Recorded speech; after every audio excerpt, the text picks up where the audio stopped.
Hey, welcome to Come On You Spurs TV, where we talk about everything Tottenham, Manchester United 2, Tottenham 2. Should we be pleased? Should we be relieved? Should we be, what's my call, disappointed? Look at everything on the other side. To join me to go through everything is Chuma. Chuma will join us on the other side. In the meantime, come on, ye Spurs.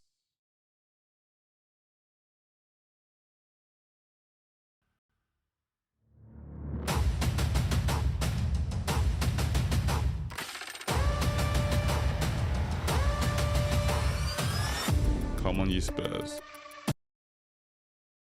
All right, welcome back, everybody. Tottenham, Man United 2, Tottenham 2. Not exactly the scoreline we expected, but I mean, even though we have to say that, I mean, Schumer kind of alluded to that at some point, said, okay, maybe it might be 3-1 or 2-2. Before going into all that, let me just say this, right? So, guys, it's been absolutely fantastic. We have 500 subscribers. Can you believe that? Thank you so much, guys. I mean, without you guys, we have nothing, and you guys have made it happen. Look, we still have a long way to go to get there and all that sort of thing. But hey, listen, we appreciate your support. We are thankful, and you know, guys, look, we do this for everyone, right? So, and you guys being there and supporting us, we just can't appreciate you guys enough. So, thank you. It's been an absolute fantastic journey. Only what, just over a year, but hey, happy. Yeah. So I'm gonna give you big shout outs. You know, thank you guys. This is the point where Chuma does all the in-house housekeeping and all that sort of thing. Yeah. So take it away, Chuma. No doubt. And a happy Sunday, one and all. If you're watching for the first time, or even if you've returned to watch this live and you haven't subscribed, what have you been waiting for? Subscribe. Click on the subscribe button. Click on the notification bell. It lets you know when we put out new content on Come On Ye Spurs. Like the video for the algorithm to always put us forward, and comment. And right now we need your suggestions. We need your opinions on the game that went on. So we'd like to hear from you. And as always, it's Come On Ye Spurs. Yeah, come on, ye Spurs, indeed. Look, listen, I would have been a lot happier if we came away winners on this game. But listen, you can't always get what you want, but that's life, isn't it? You know. But I remain positive. I remain grateful. I remain thankful that look, went to Old Trafford.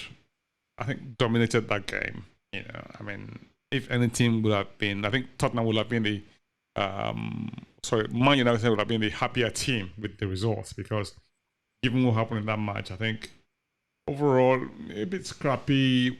Didn't create that many opportunities. I mean, not that Man United, to be fair, but I think we had a match under control. We just like that cutting edge. I mean, at vital moments, you know, and overall, possibly a fair result from a neutral perspective. But I mean, you look at it was an opportunity, if you like, you know. I mean, I don't know if you how much of that match you saw, but I mean, from what I saw in that match, I thought we gave a good account of ourselves going to Old Trafford. And I mean, on paper, maybe Man U may have been an underdog given their form at the moment. But we went there with what? A ragtag team, if you like, you know, ragtag in the sense that we had two goalkeepers on the substitute bench. And I mean, okay, fine. Romero came back, Van der Ven came back. But the midfield wasn't what you might call a first choice midfield. You know, at drafting Skip, Højbjerg, and Bentancur. And Bentancur playing the more forward role of that trio. And I mean, Kulusevski was away or unavailable because he was injured, and so was Sessegnon. What's happening with this? Sorry, it wasn't injured; it was ill actually. So I mean, what's happening with all these illnesses and unavailability? Do you know, Chuma? I mean, it's like some sort of West Ham curse. Lasagna. Lasagna gate, right? No, it's you know, well, for those of you Common Use Spurs TV Nation members um, that are not aware of it, Soji, aka Optimus Primus, he goes away for the winter. He leaves the UK for the winter and then comes back. At other times when the weather is much better. So he's not going through the cold period we're going through right now. If you watch that game, especially for those players going to Manchester, you can see how cold it was. There are just these different viruses going around.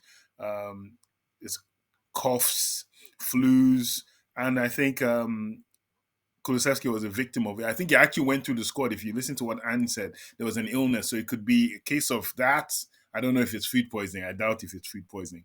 But Kulusevski's had it for since midweek, I think, and they were hoping against hope that he would train yesterday and then he would be included in the squad. But unfortunately, it didn't pan out the way it should have. And in terms of the players returning as well, and then Giovanni Lo Celso had I think it was a muscle injury at the end of the last game against Burnley. So Lo Celso is a bit touch and go with injuries with him, hoping, but it's also the intensity. Like I said before, I'd read that book.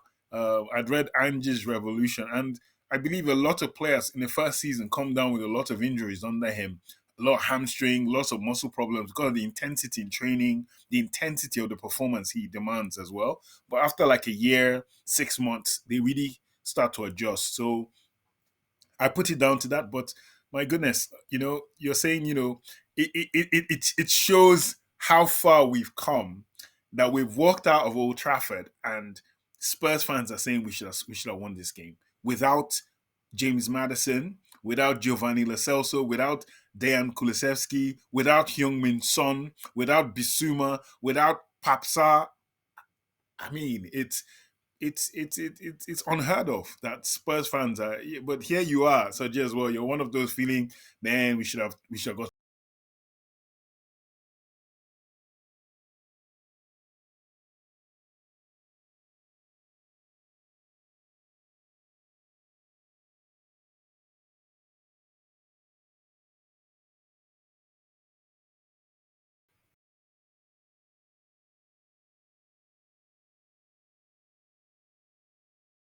So yeah, but we'll see. But Tottenham today played well. Tottenham played well today. Um, the passing was on point. The movement was on point. But that midfield, you know, I, I predicted the 3-1, but once I saw that midfield, I knew. I just knew. So there you go.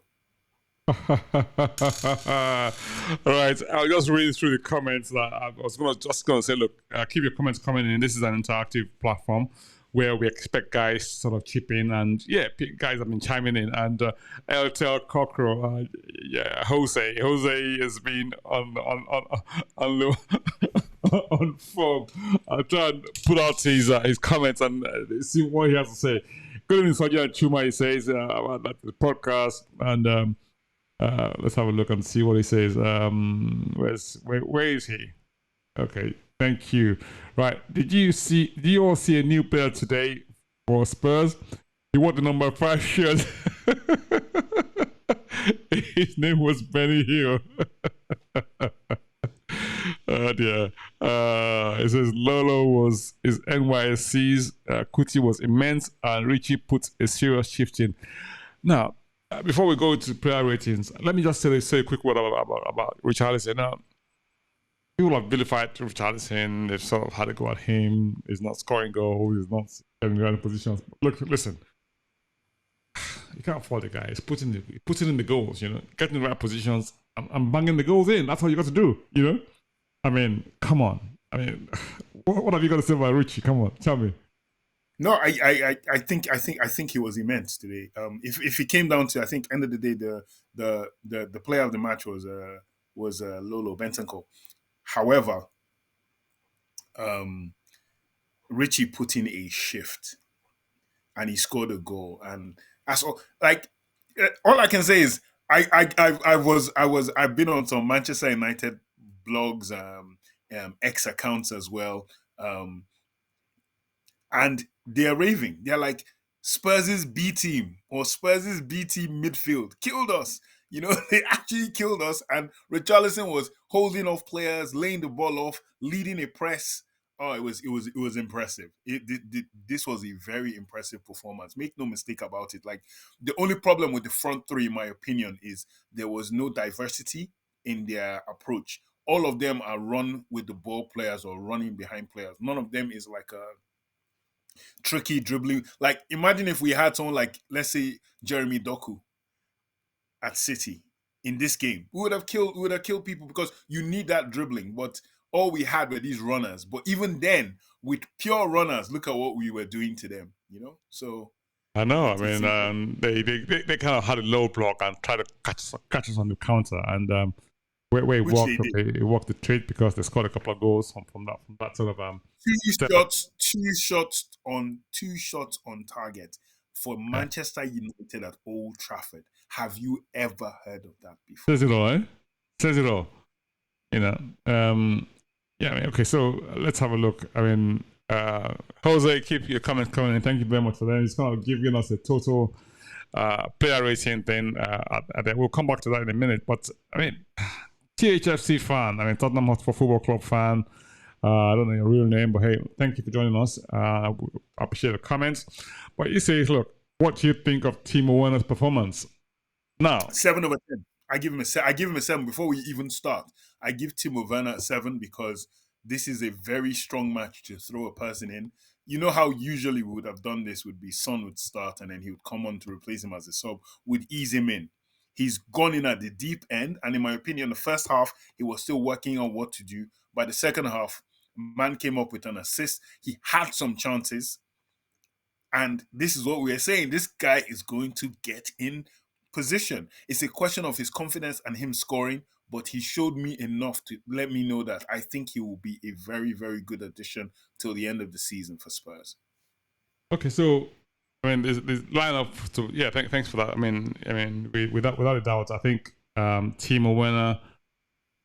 We'll look at those who made their debuts today, and I mean, guys who sort of in the shifts and when we look at individual performances. But I was quite pleased to see him start, and for me, it sort of represents what you might call a bit of growth, if you like, because a lot of folks were saying that, okay, with Son being away at the Asian Cup, we lacked a variety up front. We lacked some sort of competent deputy, if you like, to come in and do a job. And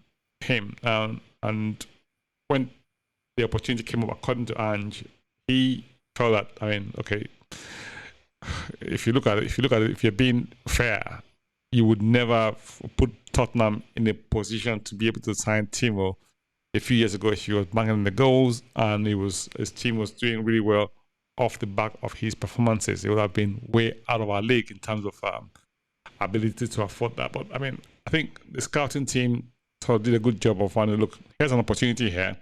And when the opportunity was presented to him, to Ange by Director of Football, Johan Lange, he thought, look, I mean, come on, it's something we shouldn't pass up. And he took it upon himself to speak to the player, and the player was sold on the project. So in a way, it's like, okay, bit of an experiment. If it goes very well, we win. If it doesn't go that well, we have the option of not sort of taking on the signing on option, if you like. So first match we at Old Trafford, I think we came out tops, and he was a major contributor to that. I mean, yeah, I completely agree. You could see they scored first, so we start off with their goal. First 3 minutes of the game, they started off like a house on fire, and in all actuality, it brings back those memories of Alex Ferguson's Manchester United, which is first 20 minutes. You remember the story used to be, if you could ride out the first 20 minutes in Old Trafford without conceding, then you're going to destroy Manchester United. There's a wonderful statistic that came out as well. Manchester United haven't lost a game at Old Trafford that they were leading at halftime, a Premier League game. If they're leading by halftime, they never lose that game. And they inevitably win more if they're leading at halftime. So them scoring that first goal, I think it was rather fortunate. because you remember the sequence.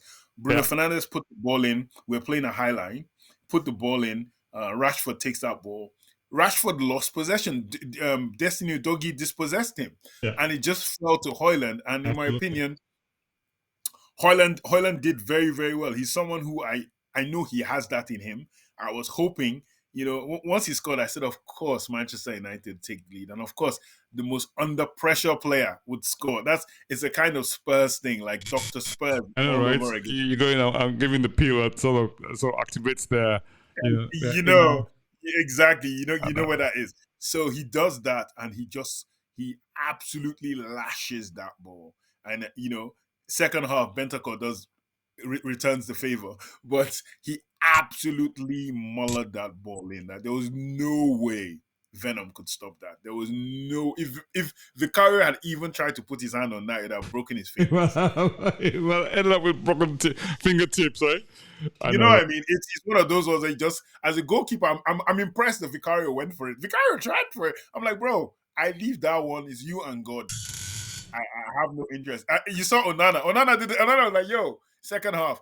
But they did that, and then I was like, okay, are they going to push on further? But they stayed back, And I was in and out of that first half, but I watched it enough to see that. I actually felt, this is my view, and I could be wrong, but I felt that Tottenham gave Man United too much respect, and they kind of sort of sat back a little bit and went to sort of focus on sort of putting their foot on their necks, if you like, and put them under so much pressure, And I get that sort of let them out of jail a few times, if you like, because you just felt that, look, we kind of almost like, okay, we want to sort of have a high press, compress the game, make it difficult, but not quite the same approach as if you were playing, say, Burnley or Leicester. No disrespect to those teams, but you felt like, look, okay, we're at Old Trafford, away to them. We've got to be careful. They've got dangerous players. Don't let's expose ourselves. And that's sort of little, what you might call caution. I guess if we had been like full scale Ange Ball Premium Pro Max, if you like, that.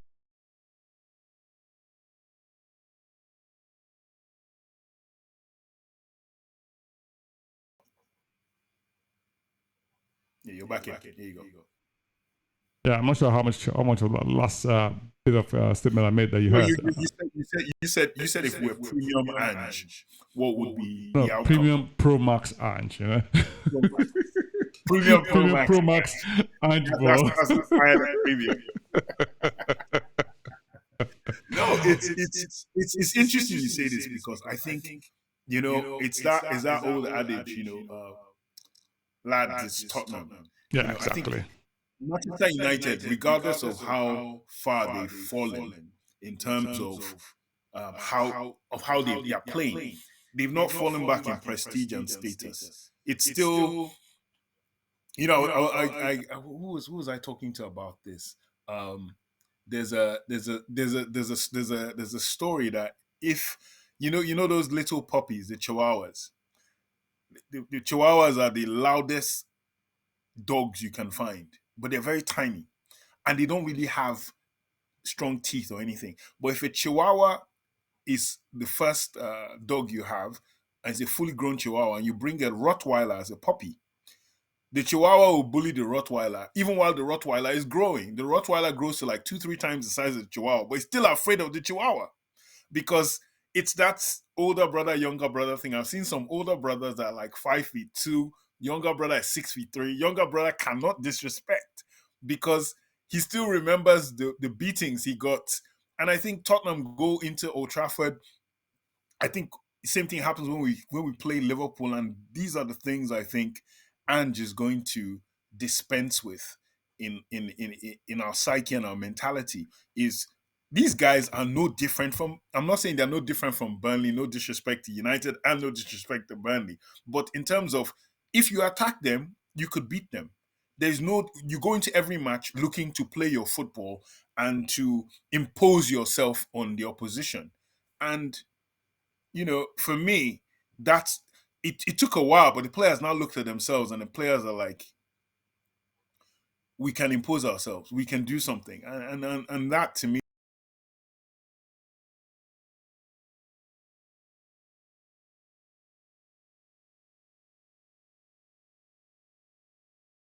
heck of a performance from Tottenham. Heck of a performance from us. We're just too. We were very, very passive in the start. Then we started getting football together. We started connecting passes. We started moving, and we dominated. Like we had 65 to 70% possession in Old Trafford for an entire match. I've never. It actually reminded me of the Conte match. You remember the Conte one where we lost? It almost reminded me of that because we actually outplayed them in a weird way as well in that game too. But we ended up losing. But that was the spark for the rest of our season. We actually went to Old Trafford and we performed well, even though we lost, and we rode it to make the Champions League. So this time we went there and we didn't lose. So I want to see what kind of spark this ignites in the team leading up to the running. Someone's written something. So you're off mute. Yeah, so I'm getting plenty of stick from folks who are saying that we haven't paid our bills, and I mean, it's transmission seems to have been cut off on YouTube or interrupted. I don't know why that is, but hey, you know how these things are, technology and the feelings. Our bills are fully paid, by the way. So yeah, so if that's and thanks to you guys. You know, you guys have been absolutely fantastic. Of course, we do more subscribers, but hey, listen. Without your support, we couldn't keep the lights on. So yes, with you guys behind us, we obviously truly grateful to having you guys backing us all the way. Now, let's even have a quick look at the sides. You know, at the side that Ange put up at the beginning, if you like. So, do you want to go over the side, Chuma? You had Vicario in goal. You had Pedro Porro at right back, Destiny Udogie left back, right centre back Christian Romero, left centre back the returning Van der Ven. In fact, both Romero and Van der Ven returned from injury. And then midfield was very interesting. The deep line midfielder of the 6 was Højbjerg, and then you had Skip as one of the 8s and Rodrigo Bentancur as one of the 8s, and then both wide players, Brennan Johnson on the right, Timo Werner on the left, and Richarlison in the middle, which was a very interesting lineup. I think the midfield, for me, as soon as I saw it, I know Rodrigo Bentancur is creative, but I was like, he's not a 10 creative. He needs a 10 next to him. So, but it was pretty much what I expected once I heard that Kulusevski wasn't going to play. Yeah, I mean, when I saw the team, I thought to myself, interesting. So no Kulusevski. That kind of limited the options in terms of how we deployed the midfield.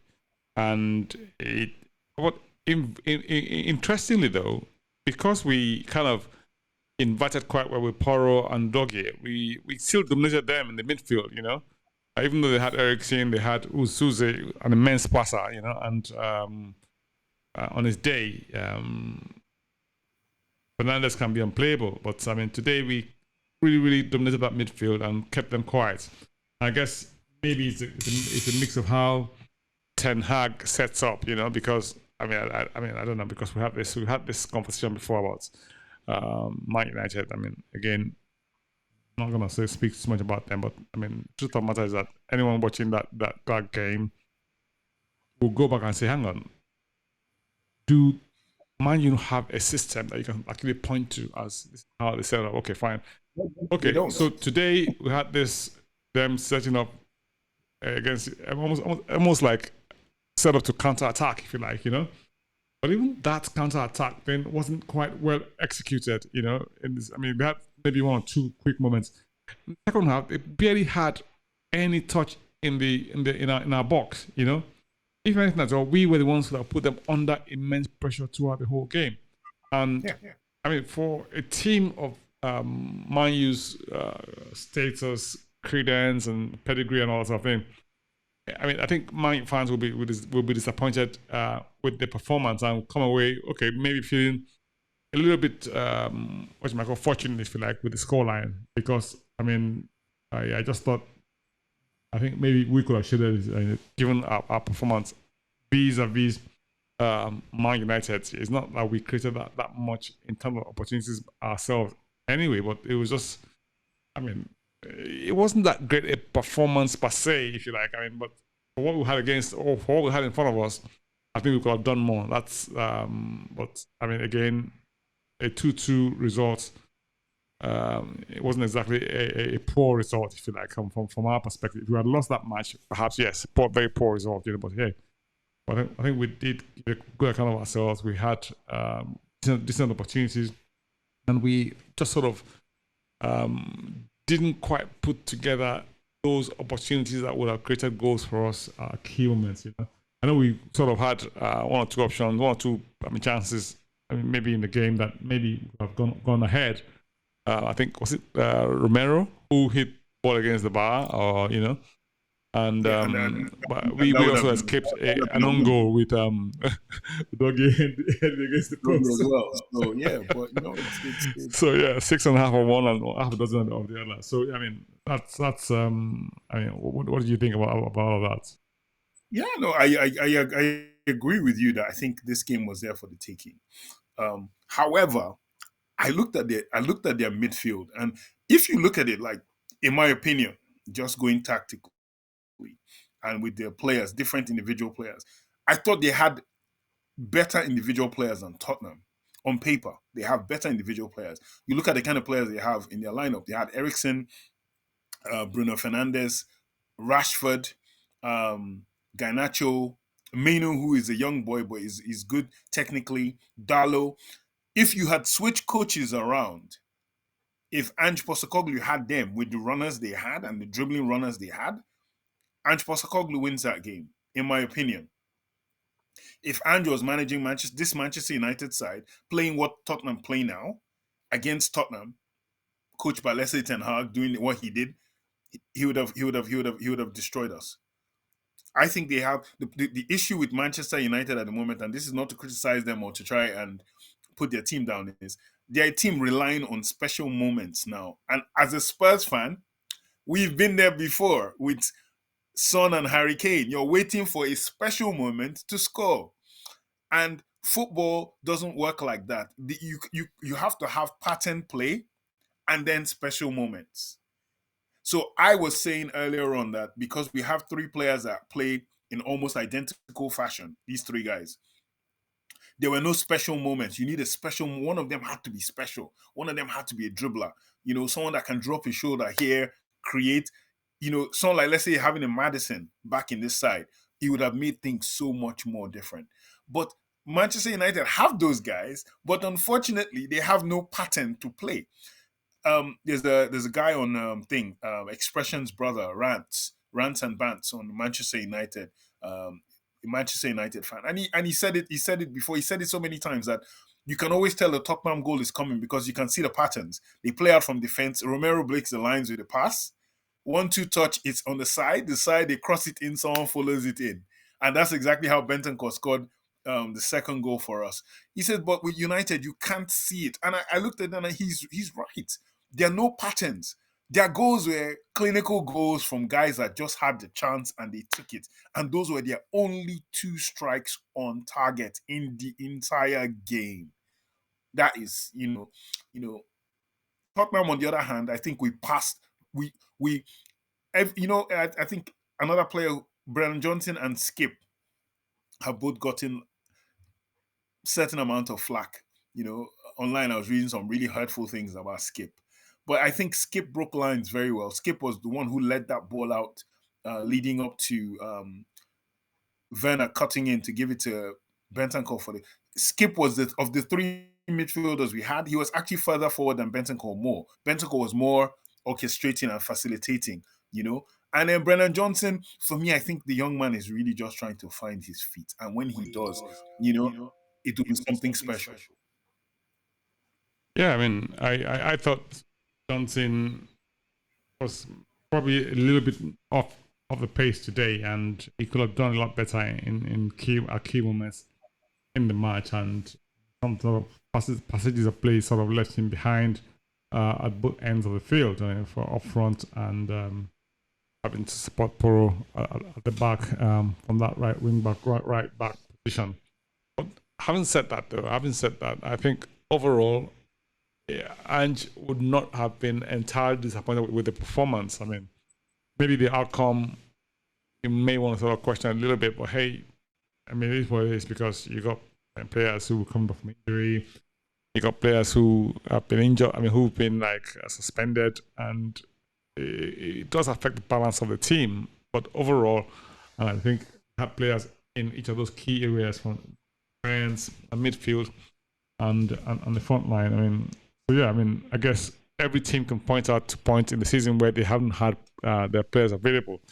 That's the nature of a league, isn't it? I mean, you have times when whatever reason your key players may not be available because you were either injured, suspended, or ill. You know, so yeah, I mean, I guess we can look back and sort of say we gave a good account of ourselves. I mean, this is a good point to sort of have a quick look at player performances. I mean, Jose kind of I wouldn't say jumped the gun, but he sort of gave an indication of what marks he will award for each individual player.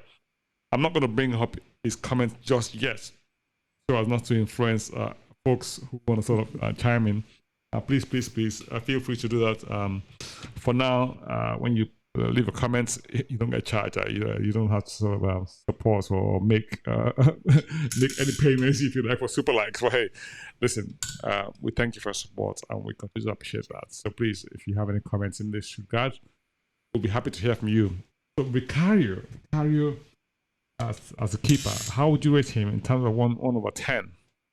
I would give Vicario a 7 because he had no chance against both goals, really. And beyond that, bless you. Beyond that, he was more or less stable. There was no, they had no chances. You said it. You said the same thing as well. They barely got in our box. I think with all due respect, I think Destiny Udogie is at this moment bringing out the keys from his pocket and also bringing out like Garnacho from his pocket. Destiny, the greatest. I think the greatest tribute I can give Destiny Udogie, I think, was that at the end of the game, I looked at Manchester United Twitter or X comment, and I just saw loads of Manchester fans saying, "How the heck did Tottenham get this guy? How did they find this guy?" And United couldn't find him. So we'll get to Destiny later. But Vicario, I thought, was just very good in distribution, building up from the back, having Van der Ven and Romero in front of him. It was more reassuring. But both of them are quite rusty as well because they're both coming back from injury. But all in all, I think I'd give him a 7. I don't know. What would you rate him?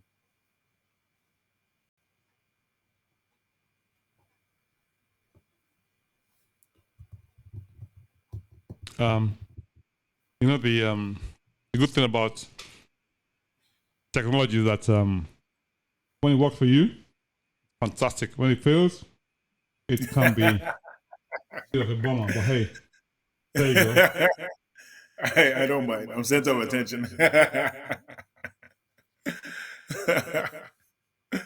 Yeah. So I'd give him a 7 anyway. I can't. Do you want me to? Yeah. Okay. You're back. I was gonna go. I can run through the whole. Poro. Pedro Poro.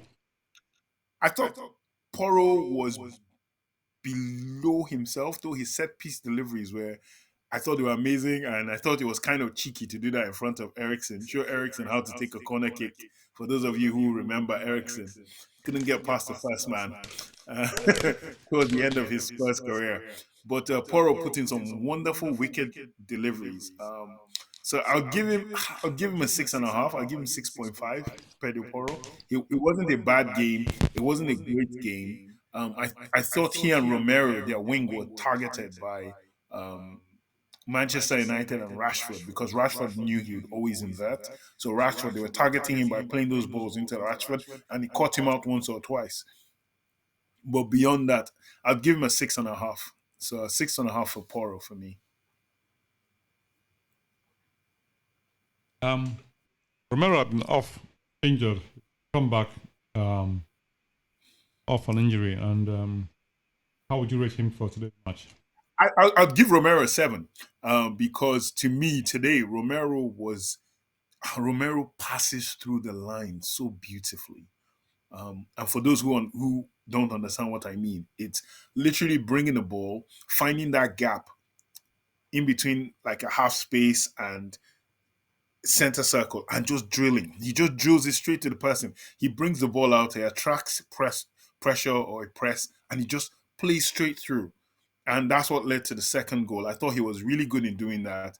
I really wish he had scored that header. It was a good opportunity to score. It was only 3-4 yards out, but all in all, I gave him a 7. I think he performed really well coming back from injury. He didn't do anything really rash or crazy, which at the back of every Spurs fan's mind is, please, dear Lord, let Romero not get a red card. But I think the captaincy, wearing the captain's armband, calmed him down a bit. So yeah, so Romero was good.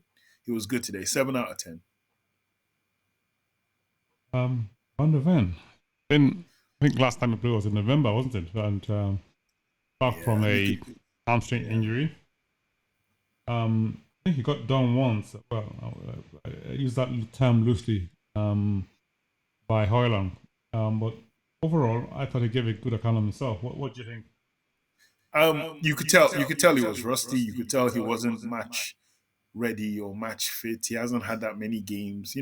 Back in the day, you'd get a player like him. He would play a couple of reserve matches and then come back to first team action. So it always seemed so seamless.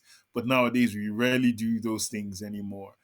So he just literally walks back into first team play, especially because Ben Davies is injured. I would have thought that if Ben Davies was fit, he would have played. One, because Van de Ven isn't fully back fit, and Radu Dragoshin is new to the league, so they were going to usher him in the end anyway. So I'd give Van de Ven a 6. Not because he's a poor player, but because he wasn't fully fit, and at the end, cramp set in, and that's why he came off. We were told at the end it was cramp, so he came off. So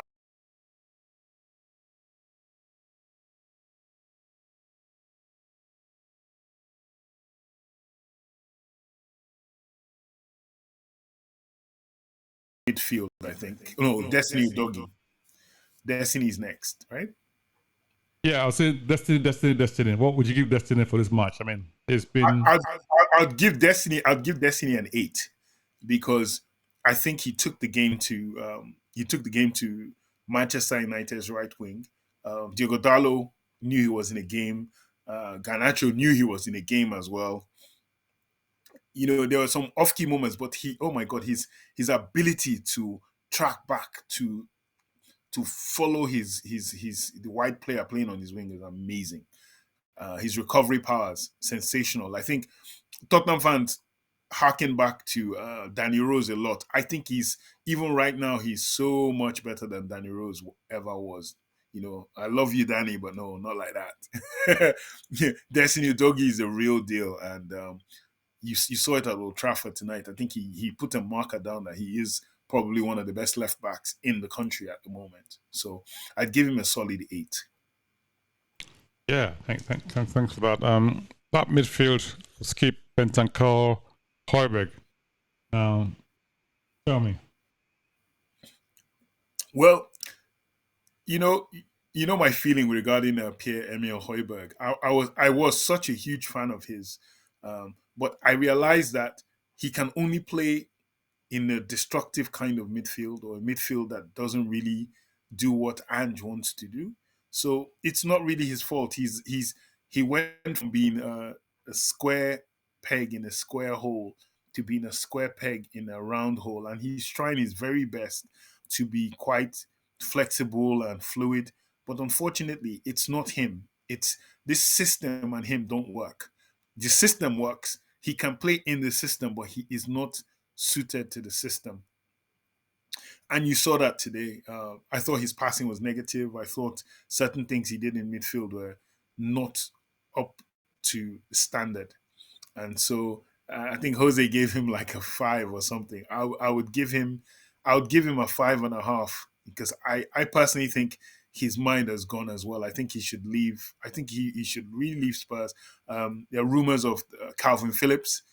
I was asked yesterday by a friend, would I take Calvin Phillips? And I said, yes, I would. I think Calvin Phillips would suit this midfield better than Højbjerg does. And so I'd give Højbjerg a 5.5, 6 if I'm pushed, but 5.5. I don't think he just does his job well. Interesting.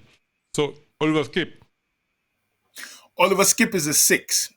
He started the game off quite tentative, but he pressed really well. If it's one thing you can give Skippy is Skippy presses very well. He's very good at pressing. He's very good at trying to close in on players. And he was the furthest forward of the 3, which he's been doing since preseason. If you remember the Barcelona game, he scored 2 goals because he was the furthest forward. But he had an actual 10 in Lo Celso playing, which would have helped. I would love to see Skip play this position if someone like Maddison was there and see if it would be different for him. Because Bentancur is less adventurous than, I would say, Maddison and maybe even Lo Celso to a point. But Skip is a solid 6. He passed well. He didn't let the side down. He did what he had to do. But it's a 6/10.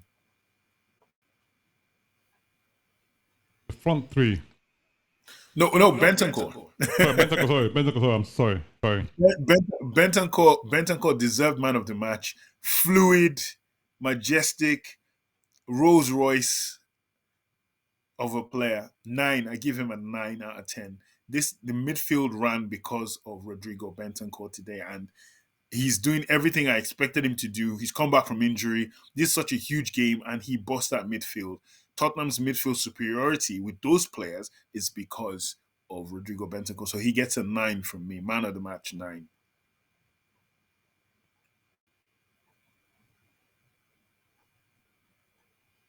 Forward line, Timo, Richie, and Brennan Johnson. Brennan Johnson gets a 6.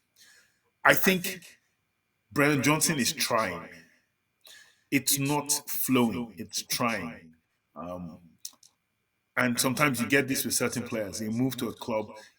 I don't think he was meant to be thrust into the starting lineup the way he has. But due to unfortunate injuries, suspensions, and now, absences due to Son going away, things like this have added up to Brennan Johnson getting more playing time than I think he was meant to get. A lot of people think because he had the huge price tag, he should be thrust in and start and immediately start scoring. I think it will come. I can see a player there. He snatches at chances too quickly. His confidence is up and down at the moment. But there's a player there, and Andrew's going to unearth that player. It may not come in the first season. I remember great players coming to different clubs, and first seasons are never how they should be. But you could see glimpses here and there. There are glimpses here and there today. He had moments as well. I felt he should have done better, and there were times I felt he hid from the ball a bit, but I think I would give him a 6. Richarlison, I would give an 8. I thought this was one of Richarlison's better games for Tottenham. The same way I fully rate Romero's performance, Bentancur and his. It's a straight spinal performance. Romero, Bentancur, and then Richarlison. Richarlison held the ball up well. He spun very well. Went into some challenges to try and win the ball off, shoulder off the ball, pass, link up play. I think having Timo Werner around, I said it to someone a couple of days back, having Timo Werner would give him a sort of edge, like competition, like, hey, hold on, if everyone's fully fit, will I still be able to start? And I thought that would move Richarlison a bit more, and it has moved Richarlison.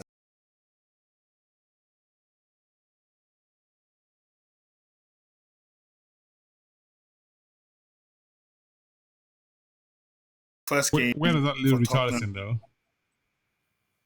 Where does he leave him? I think upon the return of Heung-min Son, he's on the bench for me. He's on the bench for me, or Brennan Johnson is on the bench. One or two of them, either he or Brennan Johnson. But I think more Brennan Johnson than him. But then Kulusevski comes back in as well, so there's an issue. I think if you had to pick between Timo Werner and him, I'll pick Timo Werner over Richarlison. But what a decision, what a choice you have to make. But I Well, I think guess that's part of the coach's dilemma. positives of putting together a good squad, right? Whereby people can step in or step up should the need arise. And it looks like we are in the makings of a reasonably good what's that thing called now? Squad being built, and this transfer window has sort of afforded us the opportunity to acquire a few good players, and it doesn't look as if we've come to the end of it just yet. But I'm thankful that we didn't lose this match. We could have walked away as winners. We gave a very good account of ourselves in that we dominated the match.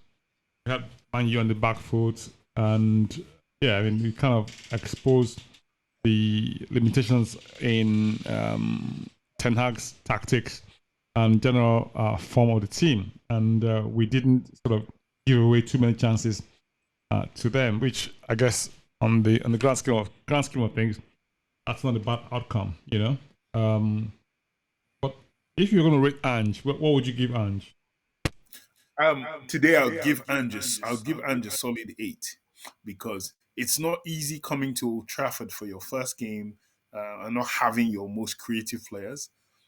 Having a set of defenders coming back from injury that are not fully match fit. But once again, it's that is that thing I've really been meditating on: system versus goals. The goal is always a result of a good system rather than the goal being on itself. Ange's goal is to win games, but he has a system in place that his team must always abide by, regardless of who you are. And he brings in players and they just stick to the system, and that system is working. It may not always bring forth wins, but it does its best to try to win. And that to me is all you can say about that man and all you can say about his coaching. Today, I think he outcoached Ten Hag, because even though Ten Hag has players missing, Ten Hag couldn't manage this if he had no creatives. Imagine Bruno Fernandes and Rashford being unavailable for him in this game. I think Manchester United would not have scored the first goal. They would definitely not have scored the second with those two people missing. We have Heung-min Son, we have Madison unavailable, we have Kulusevski unavailable, we have Lo Celso. 3 players of those 4 I've mentioned play the 10. It tells you everything you need to know. Sorry, Serge, you can't hear. Yeah, very interesting comment here from Dave Clark. Thanks very much, Dave. Dave says it's been on a few Spurs post-game podcast. And Spurs fan of over 62 seasons is sick of clueless Spurs fans saying, "Oh, we dropped 2 points. We were average. We had multiple players missing and drew." I mean, come on. I mean, that's like, I guess he has a point there, because I don't think we're average.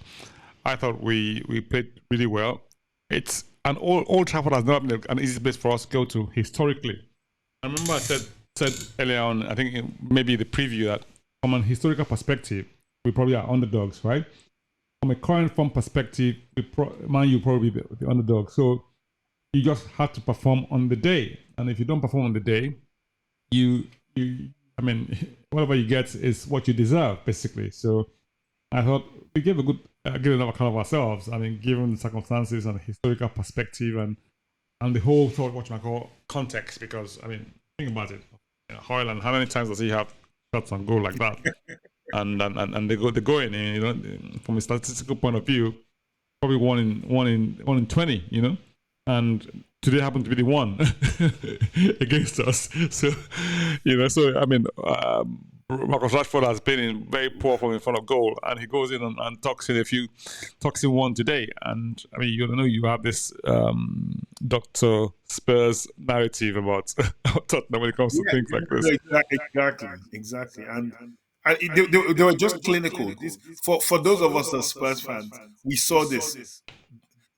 Take Højlund and Rashford and substitute that for Harry Kane and Son.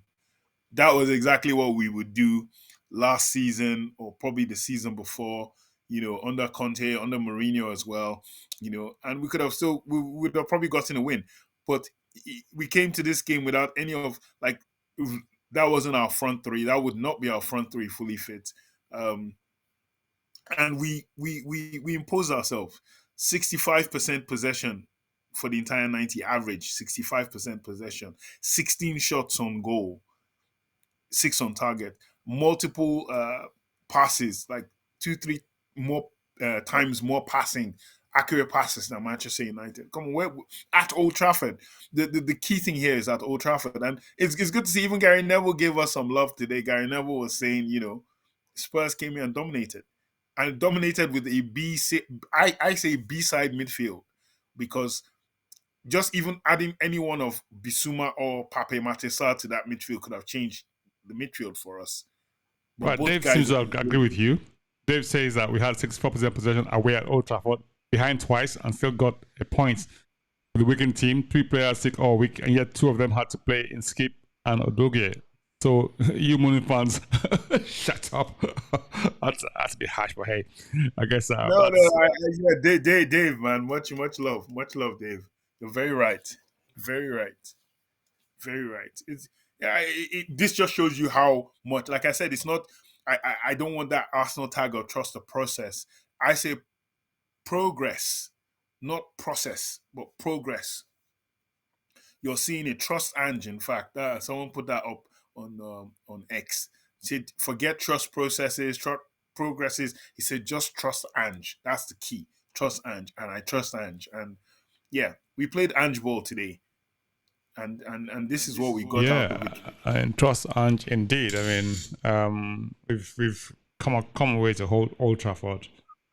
Well, I don't know if you had to sort of summarize the match in terms of saying, was it 2 points gained, 2 points lost, or just being grateful to have been there and come away with the points? I think it was a point that was well earned. It was a well earned point, and it could have been better, but it was a well earned point. We got that point by playing our football, by not shying away from our own football, showing our identity now as Tottenham Hotspur under Ange Postecoglou, and that's all I can ask. Every single game, go out there and do exactly what your manager tells you, how he tells you to do it, to the best of your ability. We may not win every game, but we go out to try to win every game, and I think we went out to try and win this game, but we earned a point.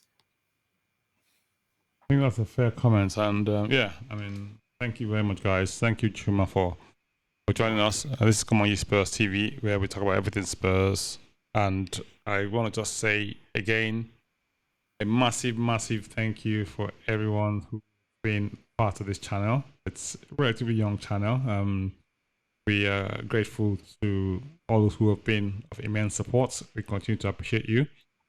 We ask that you share this channel with your contemporaries, your colleagues, your folks in your network. And we have thank you for getting us to the 500 subscribers mark. I mean, can't thank you enough. It's like, wow. I mean, yeah. I mean, I know people on the road to 1,000 fans. Absolutely, on the road to 1,000 subscribers. But hey, I mean, it's something that we don't take for granted, and we are thankful. Thankful is an understatement. Yeah, thank you so much, guys.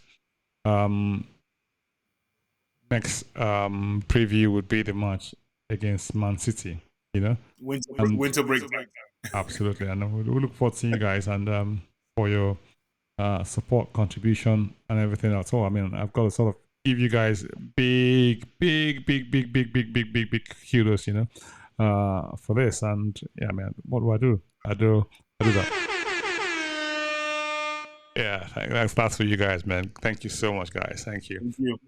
And yeah, come on, you Spurs. Come on, you Spurs. Have a good week. And you as well. Take care. Take care.